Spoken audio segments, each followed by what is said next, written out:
I work at a funeral home in northern Michigan. 3 months ago, they gave me a set of rules that don't make any sense.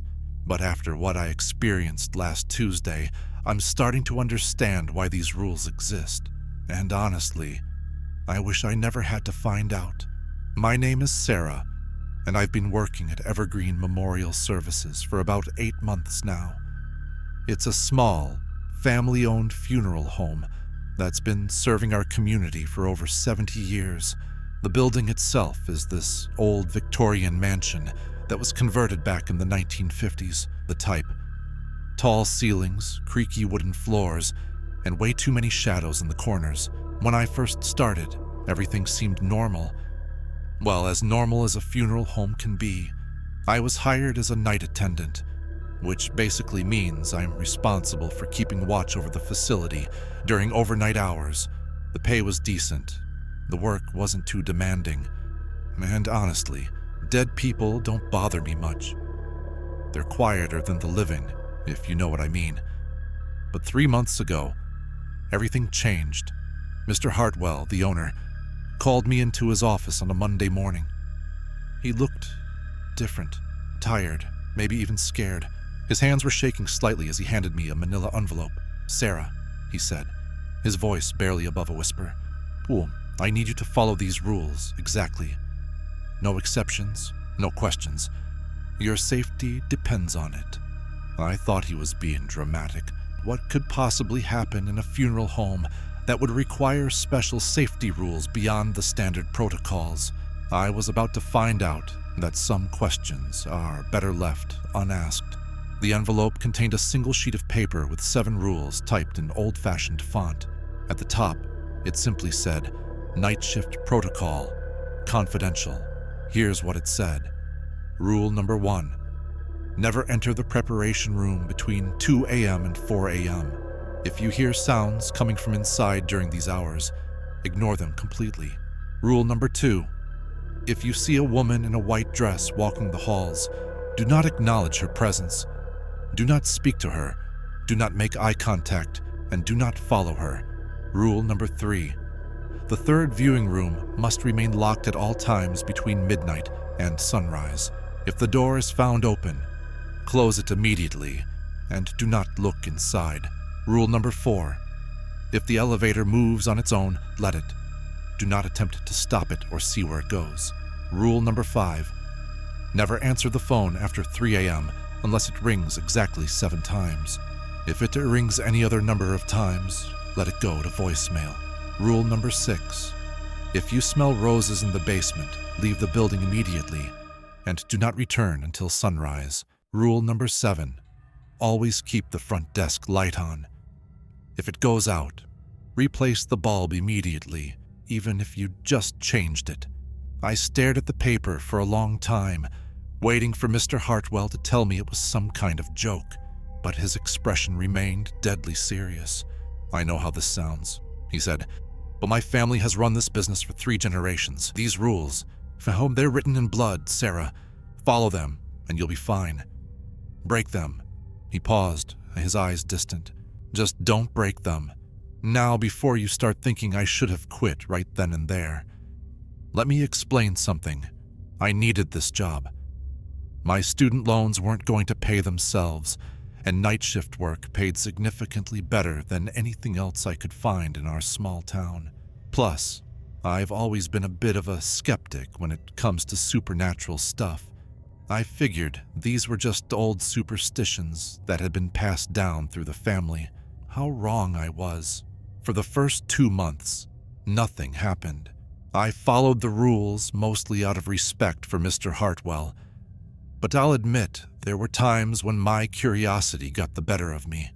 I'd tested a few of them in small ways. I'd walked past the third viewing room during the restricted hours and peered through the keyhole, but I never saw anything unusual. I'd listened carefully for sounds from the preparation room during the forbidden time frame, but all I ever heard was the normal settling of an old building. The elevator thing was real, though. About a month into following the rules, I was doing my rounds when I heard the familiar ding of the elevator doors opening on the second floor. The thing is, I was on the first floor, and I was the only person in the building. I watched the floor indicator above the elevator shaft as it descended from the second floor to the basement, then back up to the third floor. It stayed there for exactly 10 minutes before returning to the ground floor. I followed rule number 4 and let it be. But I'd be lying if I said it didn't creep me out. The phone rule turned out to be important too. About 6 weeks after I started following the protocols, the phone rang at 3:17 a.m. It rang 4 times, then stopped. I almost answered it out of habit, but I caught myself and let it go to voicemail. When I checked the message the next morning, there was nothing but static and what sounded like someone crying very softly in the background. These little incidents kept me on edge, but they also validated the rules in my mind. Maybe Mr. Hartwell wasn't as crazy as I'd initially thought. Maybe there really was something unusual about this place, but it wasn't until last Tuesday that I truly understood what I was dealing with. It started like any other night. I arrived at 11 p.m., did my initial walkthrough of the building, and settled in at the front desk with my laptop and a thermos of coffee.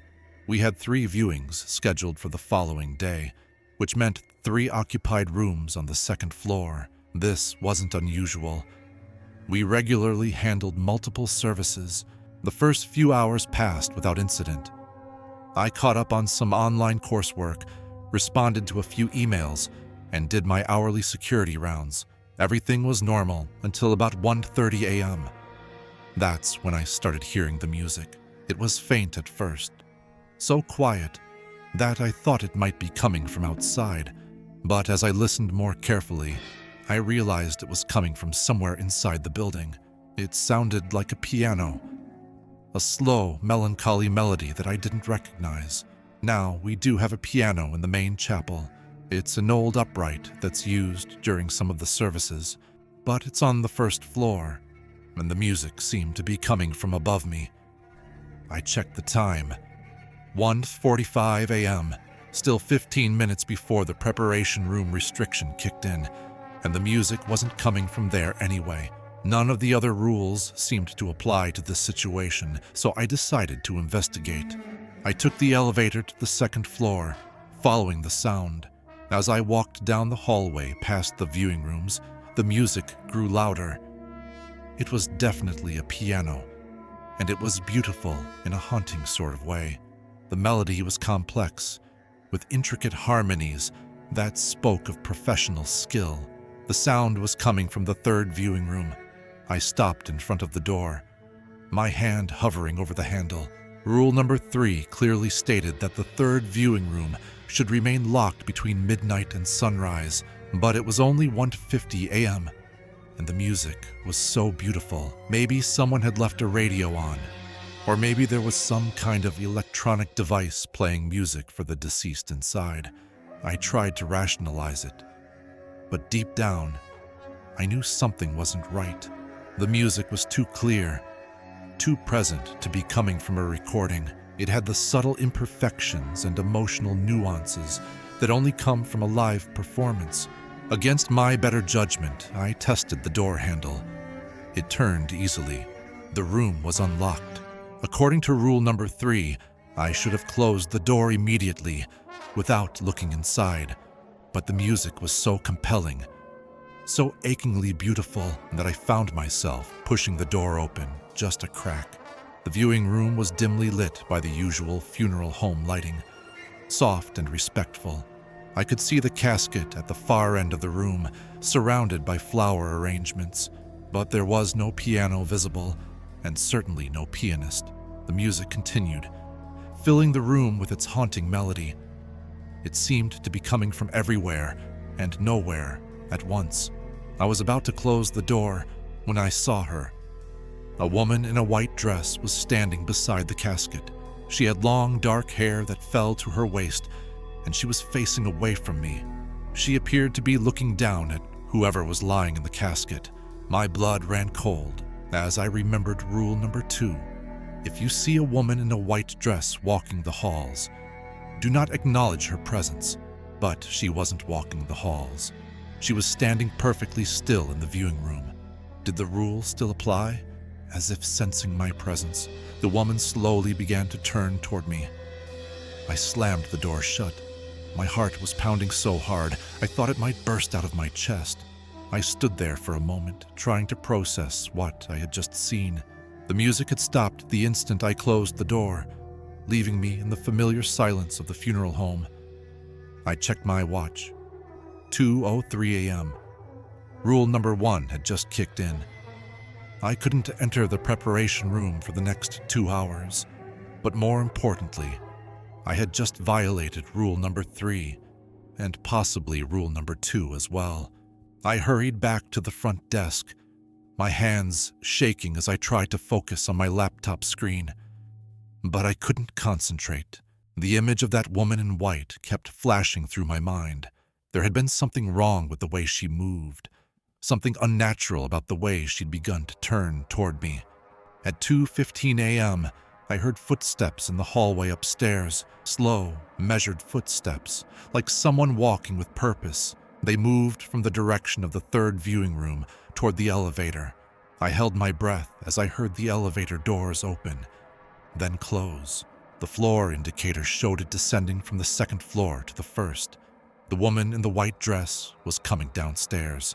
I remembered rule number 2. Do not acknowledge her presence. Do not speak to her. Do not make eye contact, and do not follow her. But the rule didn't say anything about what to do if she came to me. The elevator doors opened with their familiar ding. I kept my eyes focused on my laptop screen, pretending to be absorbed in my work. But in my peripheral vision, I could see a figure in white stepping out of the elevator. She moved with an odd gliding motion, as if her feet weren't quite touching the floor. The soft whisper of fabric against fabric was the only sound she made as she walked across the lobby toward the front desk. Every instinct in my body screamed at me to look up, to see where she was going, to understand what was happening. But I forced myself to keep staring at the screen. Even though the words had become meaningless blurs, she stopped directly in front of my desk. I could smell her perfume. Or maybe it wasn't perfume. It smelled like flowers, but not any flower I could identify. It was sweet, but with an underlying note of something else. Something that reminded me of old books or musty basements. "Excuse me," she said, and her voice was like silk over broken glass. "I'm looking for someone." Rule number 2 clearly stated not to acknowledge her presence, not to speak to her. But she had spoken to me directly. What was I supposed to do? Ignore her completely? I kept my eyes on the screen and said nothing. "I know you can hear me," she continued. And now there was a hint of amusement in her voice. "I can see you're trying very hard not to look at me. That's wise, but I need your help." Still, I remained silent, though my hands were shaking so badly that I could barely hold them steady over the keyboard. "Very well," she said after a long moment. "I'll wait." And then she was gone. I didn't see her leave, didn't hear her footsteps. One moment she was there, and the next I was alone in the lobby again. I checked the time. 2:47 a.m. More than an hour until sunrise, and I still had the preparation room restriction in effect for another hour and 13 minutes. I thought the worst was over. I was wrong. At exactly 3 a.m. the phone rang. I counted the rings carefully, remembering rule number 5. 1, 2, 3, 4, 5, 6, 7. 7 rings, exactly. I was supposed to answer. With trembling fingers, I picked up the receiver. "Evergreen Memorial Services. This is Sarah." "Sarah?" The voice on the other end was familiar, though I couldn't place it immediately. It was an older man, speaking softly. "Thank goodness you answered." "Who is this?" I asked. "This is Mr. Hartwell. I need you to listen to me very carefully. Are you alone in the building?" "Yes, sir." "Well, I mean, there are the people in the viewing rooms, but Sarah, I need you to check something for me. Can you see the third viewing room door from where you are? I looked up at the elevator area, but I couldn't see the second floor from my position at the front desk. No, sir. I'd have to go upstairs. Don't do that, he said quickly. Whatever you do, don't go upstairs. Can you see if the front desk light is still on? I looked up at the overhead light. It was on, casting its warm glow over the reception area. Yes, it's on. Good. Now, I need you to tell me, have you broken any of the rules tonight? The question hung in the air like a guillotine blade. I knew I should tell him the truth, but I was terrified of what he might say. Sarah, his voice was urgent now, this is not the time for lies. Your life may depend on giving me an accurate answer. Have you broken any of the rules? I opened the door to the third viewing room around 1:50 a.m., I admitted. There was music, and the door was unlocked, and I looked inside for a few seconds. There was a long silence on the other end of the line. Mr. Hartwell, are you still there? Did you see her? He asked finally. The woman in white? Yes, sir. She was standing by the casket. Another pause. Did she see you? She started to turn around, but I closed the door before she could face me completely. And she came downstairs? Yes, sir. She tried to talk to me, but I followed rule number 2. I didn't acknowledge her or speak to her. I heard him exhale slowly. Okay, that's good. You did the right thing, but we're not out of danger yet. I need you to check the time. It's 3:08 a.m. Listen carefully. In about 7 minutes, the elevator is going to move on its own. When it does, I need you to pay attention to which floor it goes to. But don't try to stop it, and don't try to see who or what is inside. Just watch the floor indicator and tell me where it goes. Mr. Hartwell, what is happening here? What is this place? Sarah, I promise I'll explain everything, but right now, I need you to focus on staying safe. Can you do that for me? Yes, sir. Good. Keep the phone with you, but don't hang up. I'm going to stay on the line until sunrise. At 3:15 a.m., just as he had predicted, I heard the elevator doors open on the second floor.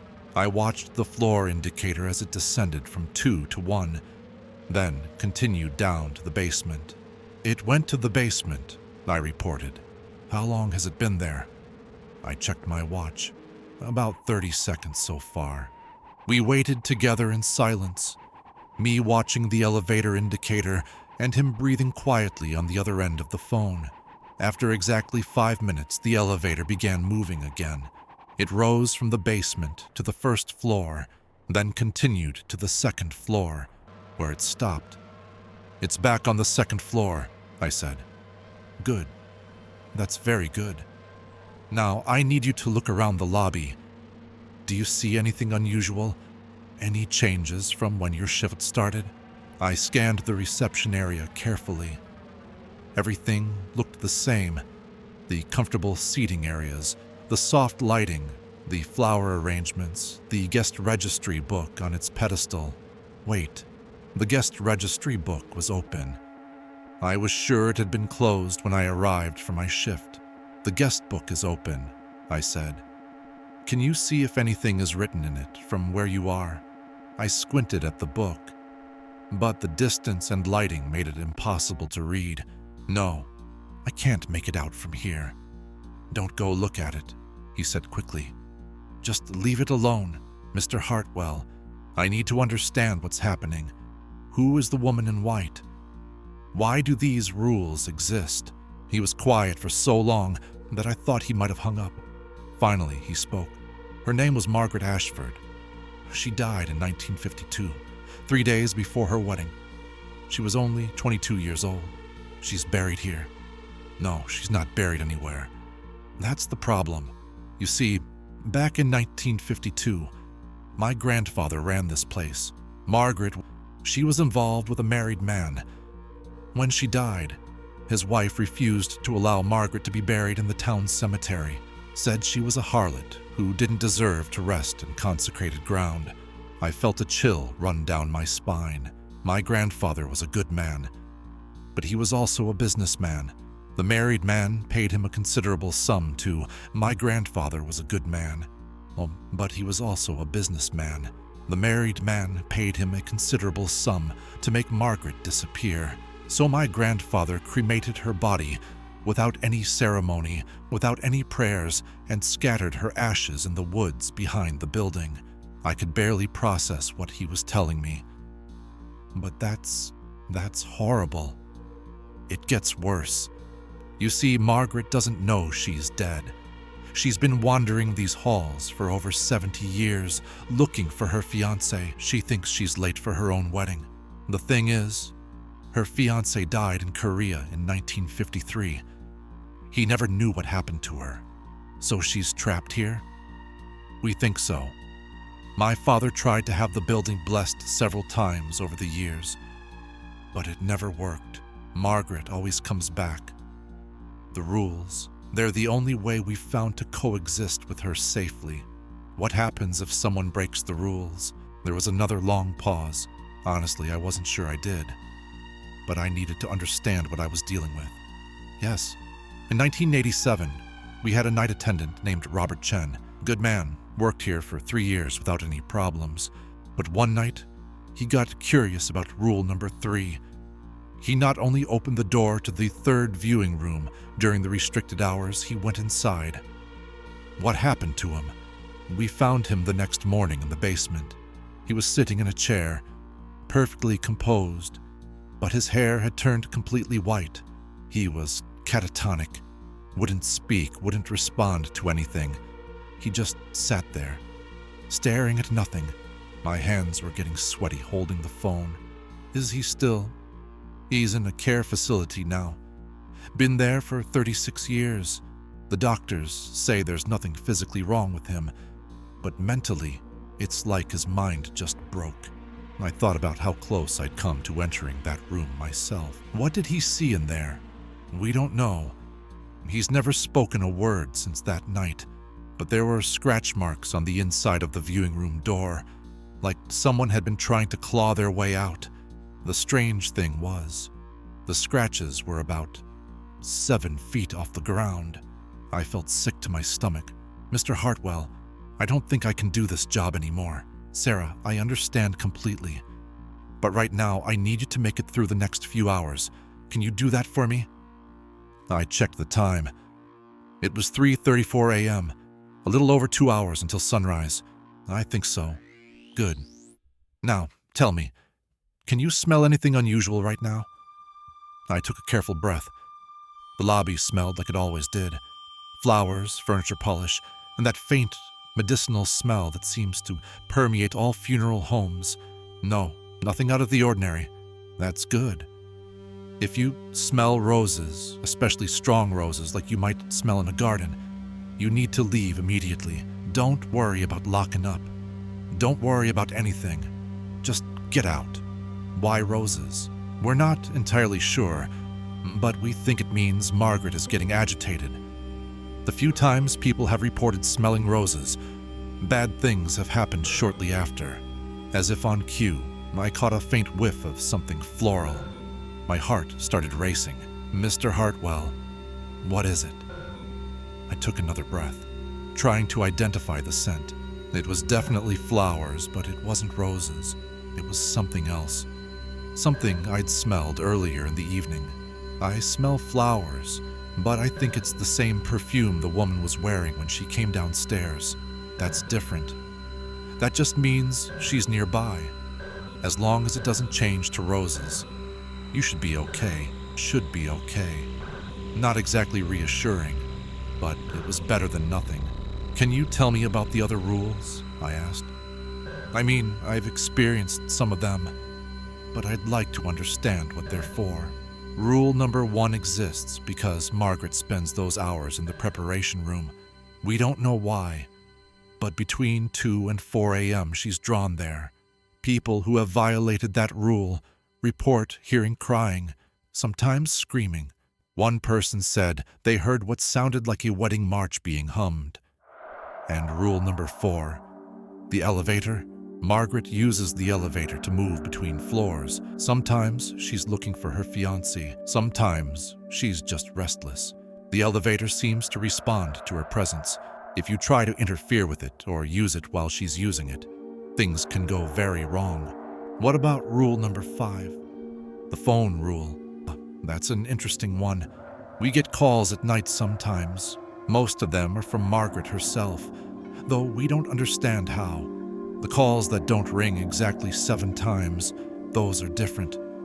Those calls seem to come from somewhere else entirely. People who have answered them report hearing voices of deceased family members, usually saying disturbing things. I shuddered. And rule number 7. The light. Margaret is afraid of the dark.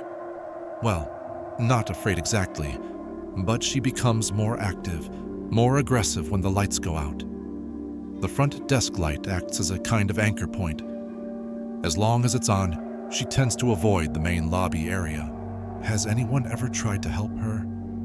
I mean, if she doesn't know she's dead, maybe someone could tell her. My father tried that once, back in the 80s. He broke rule number 2 and spoke to her directly. He tried to explain that she had died, that her fiancé was gone, that she needed to move on. What happened? She didn't believe him. She became violent. She threw furniture around, broke windows, even attacked him physically. He had claw marks on his arms for weeks afterward. She kept screaming that he was lying, that someone was trying to keep her from her wedding.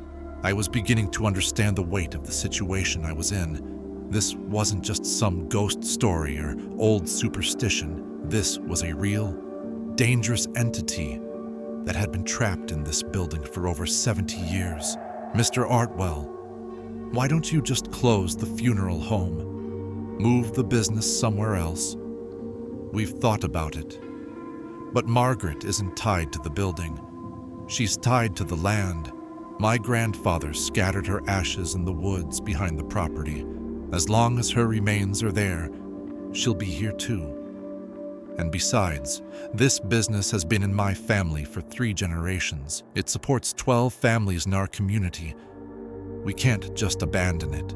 So the rules are the only way? The only way we've found to coexist with her.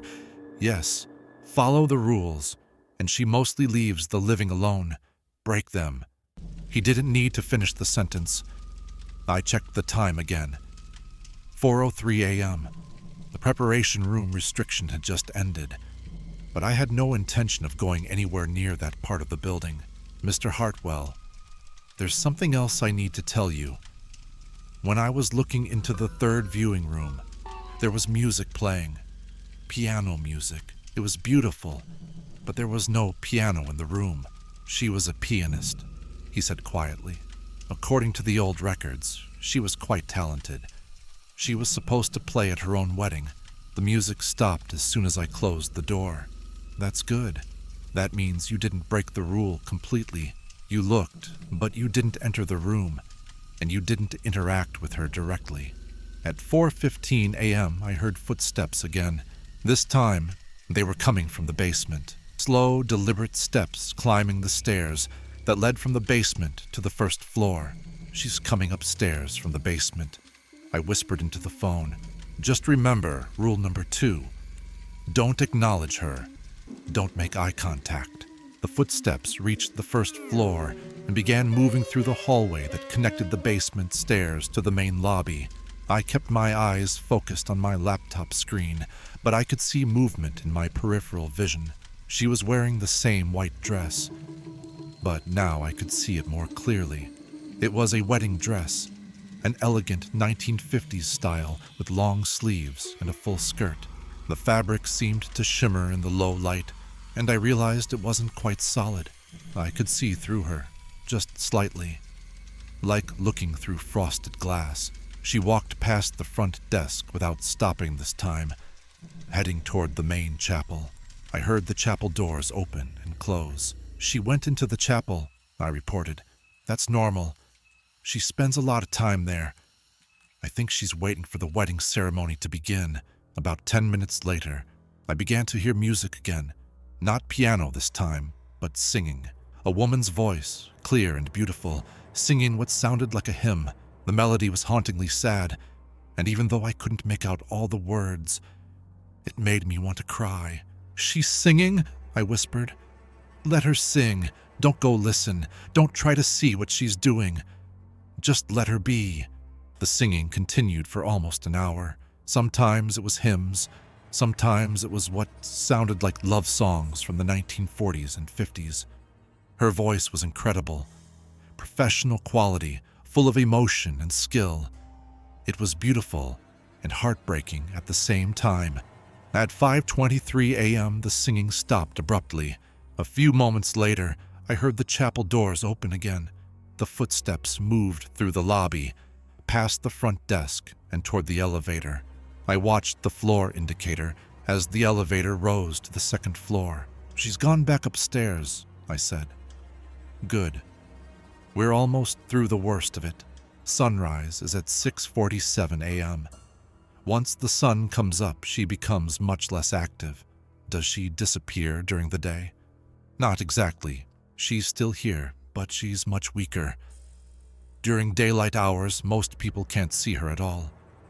She might move small objects or create cold spots, but she rarely manifests visually. Why is she stronger at night? We think it has to do with the circumstances of her death. She died at night, and she was supposed to be married the next morning. Nighttime is when she's most focused on finding her fiancé and getting to her wedding.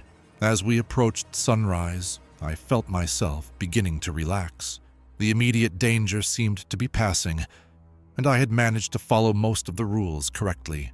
Yes, I had looked into the third viewing room, but I hadn't entered it, and I had closed the door immediately when I saw her.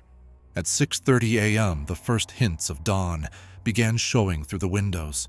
The building seemed to lighten somehow, not just from the natural light, but as if a heavy presence was lifting. "How do you feel?" Mr. Hartwell asked. "Exhausted, but okay, I think. Or is it over?" "For tonight, yes. She'll be much less active now that the sun is coming up." "Mr. Hartwell, I need to ask you something. Why didn't you warn me about this before you hired me?" He was quiet for a long moment. "Would you have taken the job if I had?" He had a point. Probably not. The truth is, we've had trouble keeping night staff. People either quit after a few weeks, or they start breaking the rules out of curiosity. You've been here 8 months, and until tonight, you followed the protocols perfectly. You're the most reliable night attendant we've had in years. But I did break a rule tonight. A minor violation. You looked, but you didn't enter the room. You didn't speak to her when she approached you. Answered the phone correctly. Overall, you handled the situation very well. I wasn't sure whether to feel proud or terrified. What happens now? Now you have a choice. You can quit, and I'll understand completely.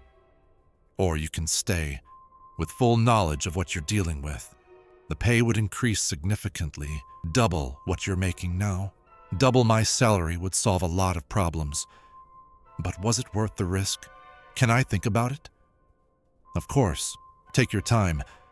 But Sarah, if you decide to stay, you need to understand that the rules are non-negotiable. Tonight's incident could have gone much worse. Next time, you might not be so lucky.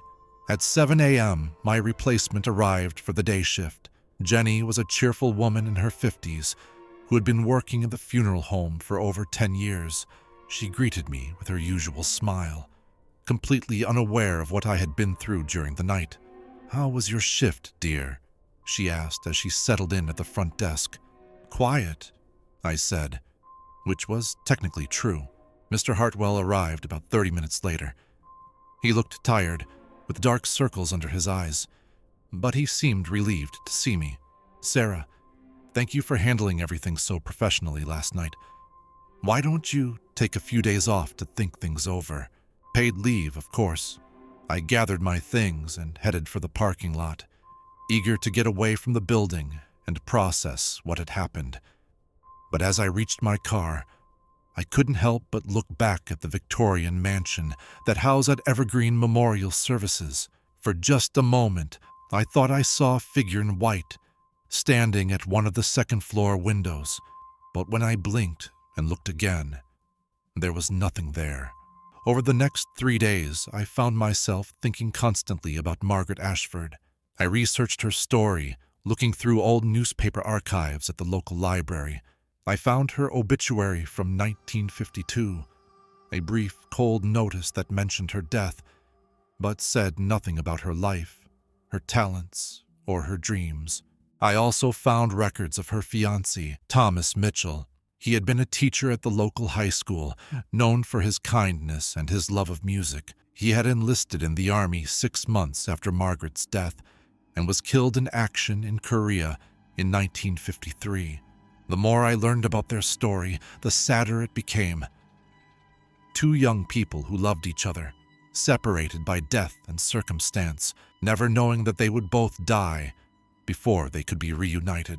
On Thursday evening, I made my decision. I called Mr. Hartwell. "I'll stay," I said, "but I want to understand more about the rules.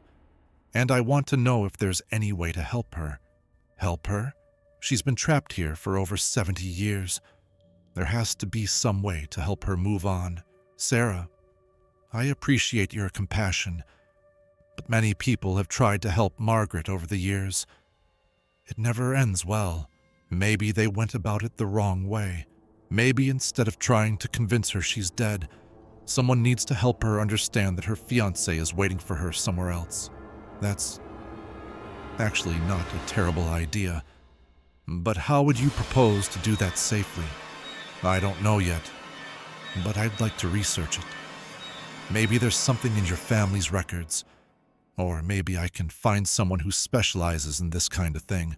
All right? But promise me you won't try anything without talking to me first." "I promise." I returned to work the following Tuesday night, armed with a better understanding of what I was dealing with and a new sense of purpose. The rules were still non-negotiable. I understood that now. But maybe someday they wouldn't be necessary anymore. The first few hours of my shift passed quietly. I did my rounds, checked in with the day staff about the upcoming services, and settled in at the front desk. But I felt different now. I was still nervous, still careful to follow every rule exactly, but I wasn't terrified anymore. I understood Margaret now, at least a little bit. At around 2:30 a.m., I heard the familiar sound of footsteps in the upstairs hallway. I looked up from my laptop and waited. A few moments later, I heard the elevator doors open and close. She was coming downstairs again. I kept my eyes on my screen as the elevator descended to the first floor. The doors opened with their soft ding, and I heard the whisper of fabric as she stepped into the lobby. This time, she didn't approach the front desk. Instead, she walked toward the chapel, just as she had the previous week.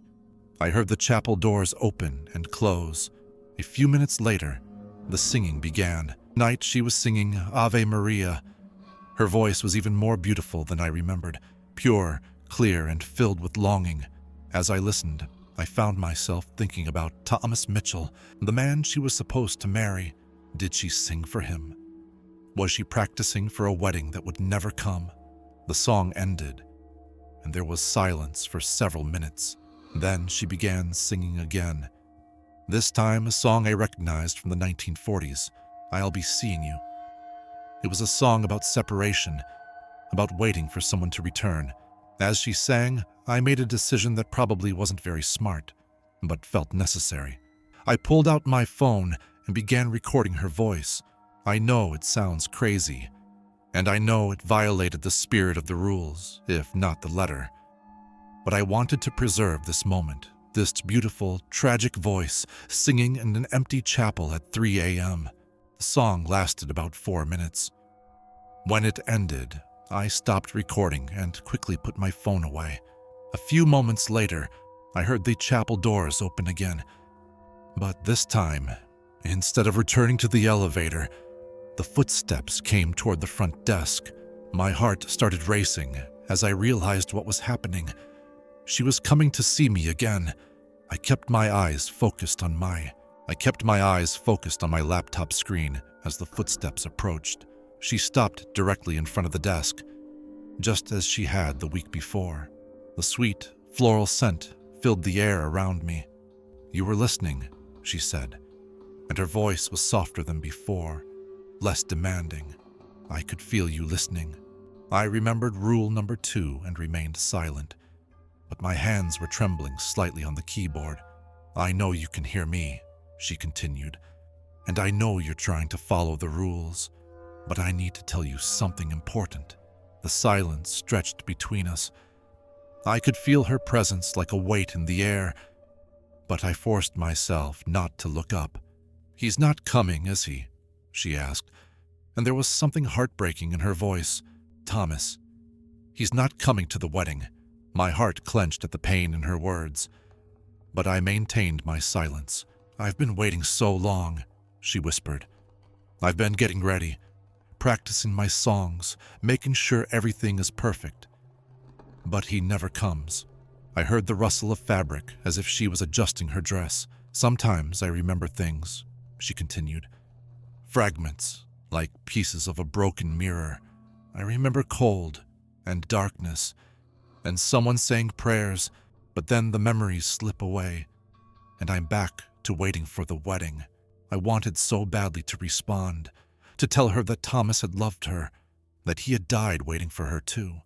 But I knew the rules existed for a reason. "I think—" She paused, and when she spoke again, her voice was uncertain. "I think something terrible happened, but I can't remember what." The lobby fell silent again.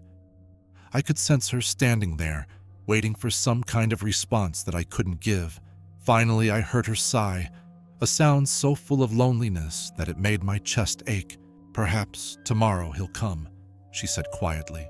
"Perhaps tomorrow we'll finally have our wedding." The footsteps moved away from the desk, back toward the elevator. I heard the doors open and close, and watched the floor indicator rise to the second floor. For the rest of the night, I couldn't get her words out of my head. She was starting to remember.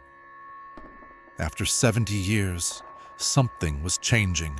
The next morning, I approached Mr. Hartwell with an idea. "I want to try something," I said, "but I need your permission first."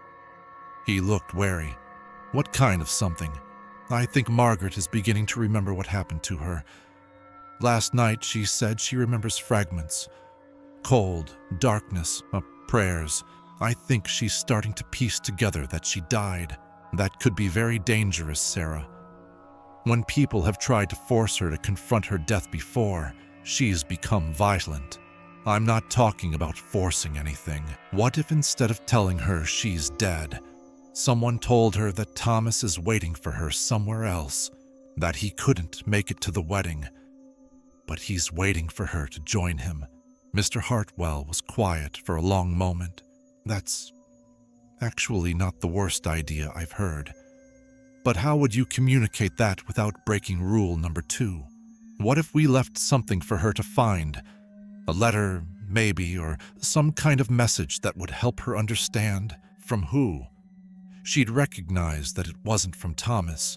I had been thinking about this. What if it was from Thomas? I mean, what if we researched his handwriting, his way of speaking, and created a letter that he might have written? Something explaining that he had to go away, but that he would be waiting for her? Mr. Hartwell stared at me for a long time. "That's either brilliant or completely insane, maybe both." "The risk is enormous, Sarah. If this goes wrong, if she realizes the letter is fake, or if it makes her more agitated instead of helping her." "I know. But Mr. Hartwell, she's been trapped here for 70 years. Don't you think we owe it to her to try?" He rubbed his temples, clearly torn between caution and compassion. "Let me think about it. And let me do some research into what happened the last time someone tried to help her. Maybe there's something we can learn from past attempts." Over the next week, Mr. Hartwell and I worked together to research both Margaret and Thomas's backgrounds. We found old letters that Thomas had written to the school board, examples of his handwriting and his formal speaking style. We learned about his family, his interests, and his relationship with Margaret. What we discovered was a love story that was both beautiful and tragic.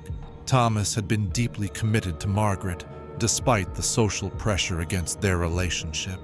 He had defended her publicly when rumors began circulating about her character. In his letters to friends, he wrote about their plans for the future, their shared love of music, and his excitement about their upcoming wedding. We also learned more about the circumstances of Margaret's death. She had died of pneumonia, but the illness had come on suddenly and severely. Some of the old newspaper accounts hinted that she might have been pregnant, which would explain the social scandal surrounding her death. Most importantly, we found a letter that Thomas had written to his brother just 2 weeks before Margaret's death.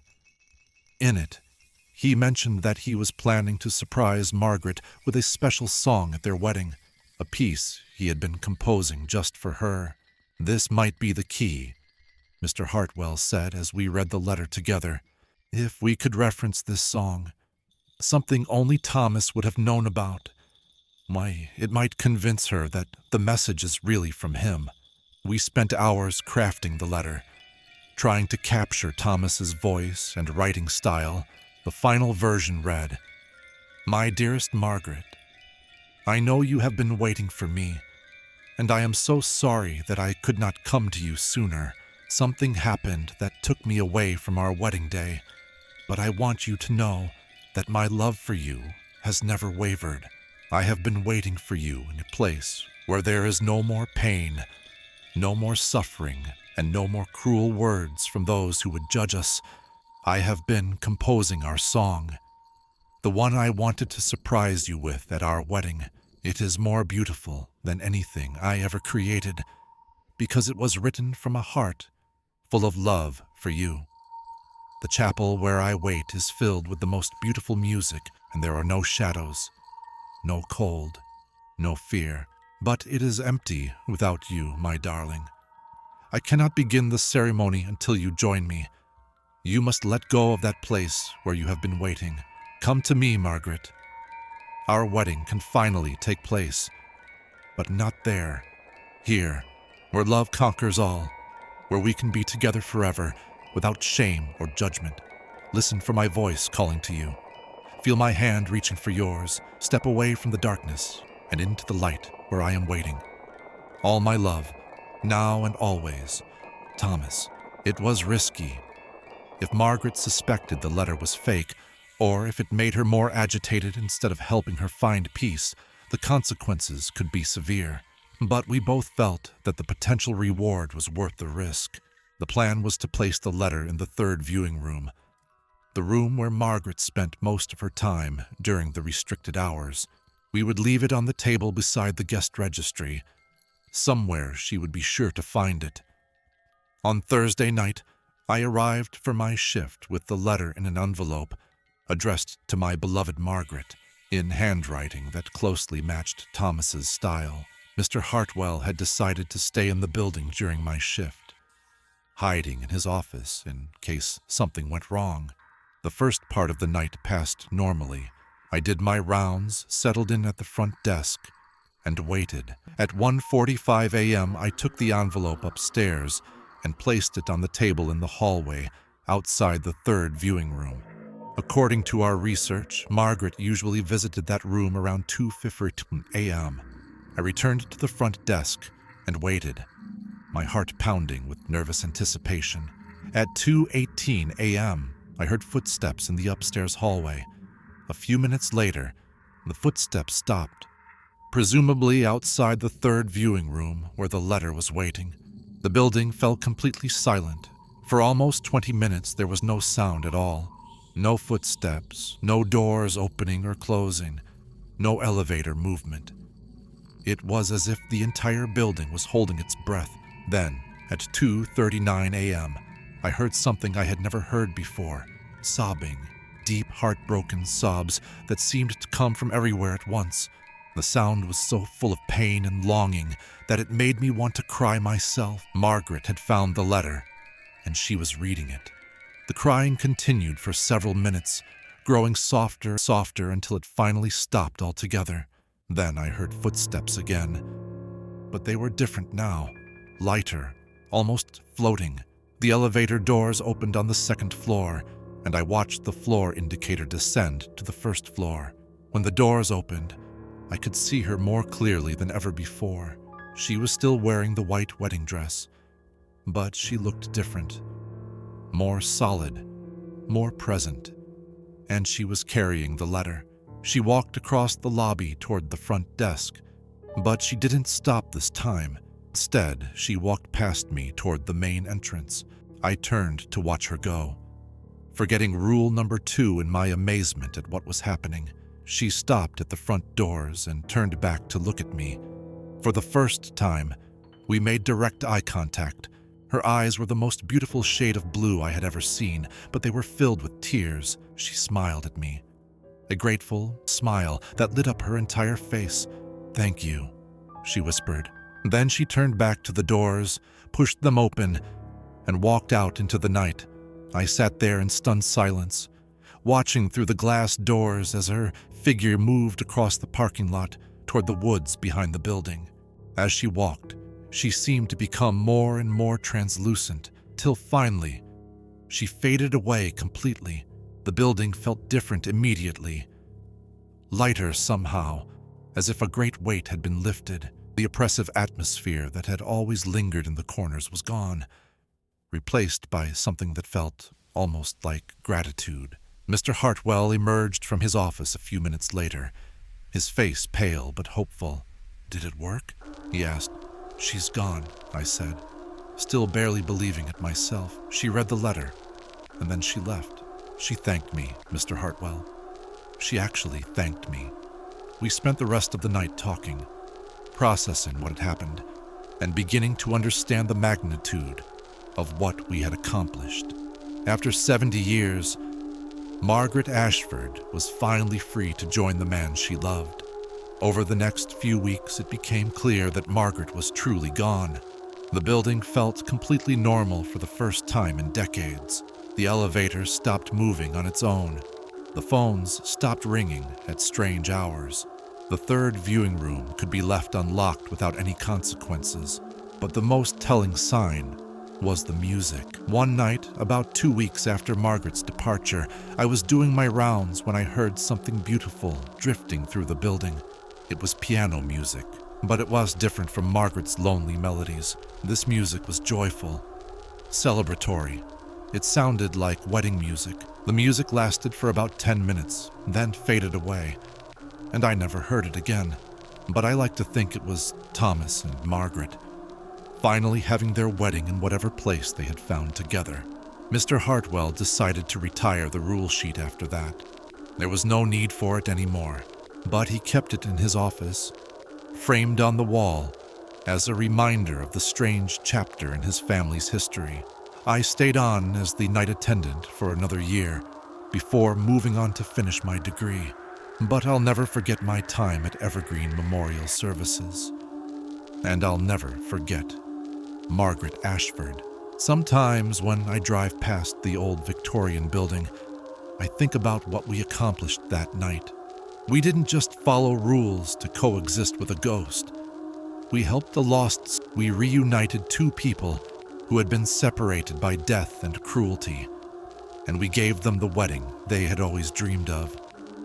It wasn't easy, and it wasn't without risk, but sometimes the most important thing you can do is show compassion to someone who needs it, even if that someone has been dead for 70 years.